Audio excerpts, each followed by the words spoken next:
বাইরে তখন অঝোর ধারায় বৃষ্টি। সময়টা জুলাই মাস, ঘোর বর্ষাকাল। রিসোর্টের রুম থেকেই রিসোর্টের ঠিক গা ঘেঁষে বয়ে চলা দামাল মূর্তি নদীর রূপ দেখছি।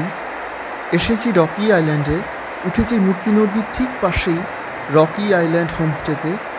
আর এই হোমস্টের রুম থেকেই প্রবল গর্জনে বয়ে চলা মূর্তি নদী, চারপাশের পাহাড় জঙ্গলের একটা অসাধারণ ভিউ পাওয়া যায়।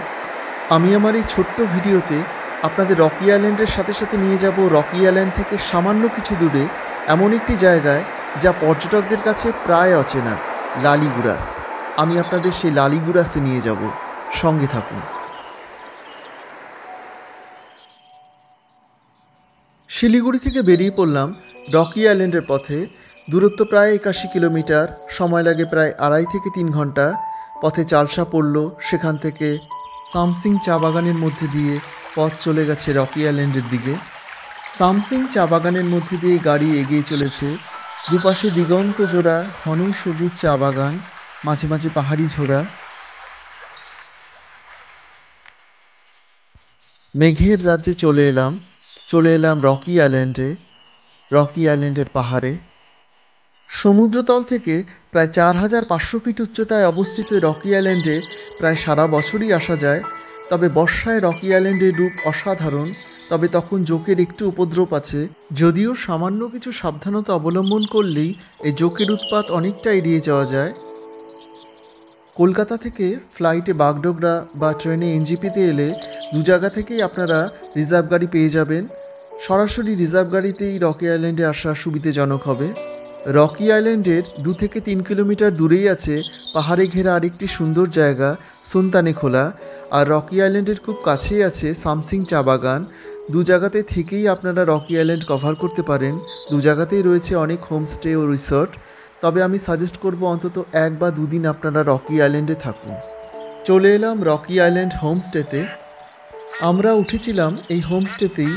আগেই বলেছি মূর্তি নদীর গা ঘেঁষেই এই হোমস্টের অবস্থান, আর চারপাশ ঘিরে আছে সবুজ পাহাড়। রকি আইল্যান্ড নামটি এসছে রক শব্দটি থেকে। পুরো নদীখাত জুড়েই বিভিন্ন শেপের অজস্র পাথরখণ্ড ছড়িয়ে আছে। সুবিশাল এ সমস্ত পাথরখণ্ড বিভিন্ন নামে পরিচিত, যেমন নীলকান্ত, পাথর কৈলাস, ভীমসেন ইত্যাদি। আগেই বলেছি সময়টা বর্ষাকাল। মূর্তি এখানে দামাল, দুরন্ত, ভয়ঙ্কর সুন্দর। চারপাশের প্রাকৃতিক সৌন্দর্য ছাড়াও শুধু নদীর এই রূপ দেখবার জন্যই থাকতে হয় এই রকি আইল্যান্ডে। বাইরে তখন একটানা বৃষ্টি। হোমস্টে রুম থেকেই দুরন্ত বেগে বয়ে চলা মূর্তি নদী দেখেই অনেকটা সময় কেটে গেল।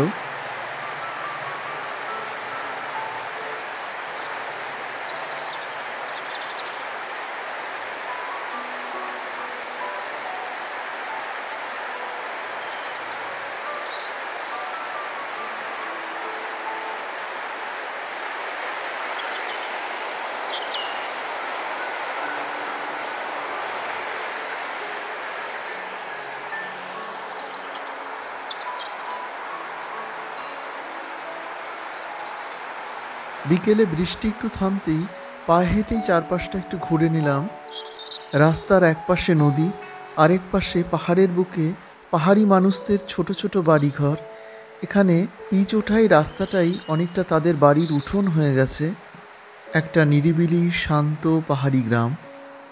এই রকি আইল্যান্ডে বেশ কিছু ছোট ট্রেক রুট আছে, যেমন মৌচুকি একটি জনপ্রিয় ট্রেক রুট যেটি ইন্দো ভুটান বর্ডারে অবস্থিত। তাছাড়া ঝান্ডিদারা, শেরপাগাঁও এখান থেকে ট্রেক করে যাওয়া যায়। ডুয়ার্সের একটি অত্যন্ত জনপ্রিয় পিকনিক স্পটও এই রকি আইল্যান্ড। তাছাড়া সারা বছর এখানে অনেক অ্যাডভেঞ্চার ক্যাম্প করা হয়। বার্ড ওয়াচিং আর কমলা লেবুর জন্য রকি আইল্যান্ড খুব জনপ্রিয়। তবে বর্ষায় সেসব দেখার সুযোগ হয়নি।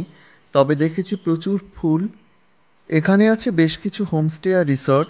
আমি আমার ডেসক্রিপশন বক্সে 2-1টি নাম ও ফোন নাম্বার দিলাম, আপনারা প্লিজ গুগলে একটু সার্চ করে নেবেন।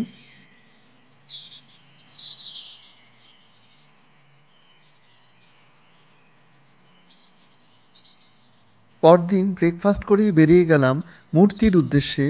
রকি আইল্যান্ড থেকে সামসিং যাওয়ার পথে পড়ল একটি অনবদ্য জায়গা, যার কথা ভিডিও প্রথমেই বলেছিলাম আপনাদের, লালিগুরাস। হ্যাঁ, সেই লালিগুরাসেই এলাম। আমরা সামসিং লালিগুরাস হয়েই এসেছিলাম রকি আইল্যান্ডে, আবার ফিরে চলেছি সেই পথে।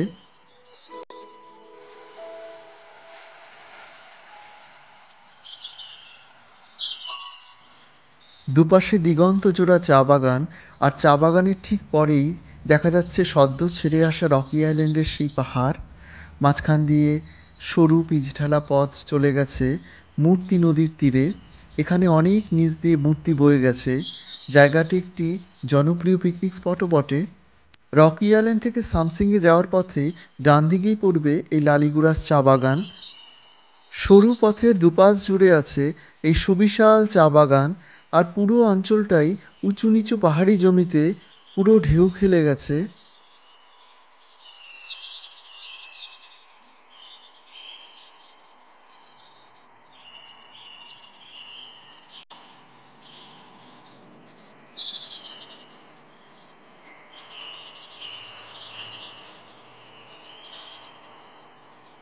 সারা চা বাগান জুড়েই এরকম অজস্র পাথরখণ্ড ছড়ানো।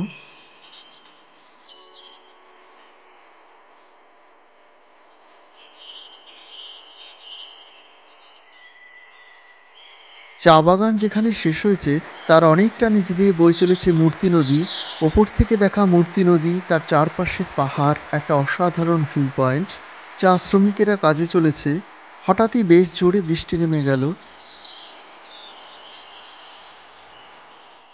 নিচে বয়ে চলা এই মূর্তি নদীর ধারেই বসে যায় শীতকালে প্রচুর পিকনিকের আসর। তখন জায়গাটির সম্পূর্ণ অন্যরূপ। তখন আর এই নিস্তব্ধতাকে খুঁজে পাওয়া যায় না। যে নির্জনতা, যে নৈঃশব্দের স্বাদ আমরা পেয়েছিলাম লালিগুরাসে এসে, তা যেন আমাদের প্রকৃতির অনেক কাছাকাছি নিয়ে এসেছিল। প্রকৃতিকে অনেক নিবিড় করে পেয়েছিলাম।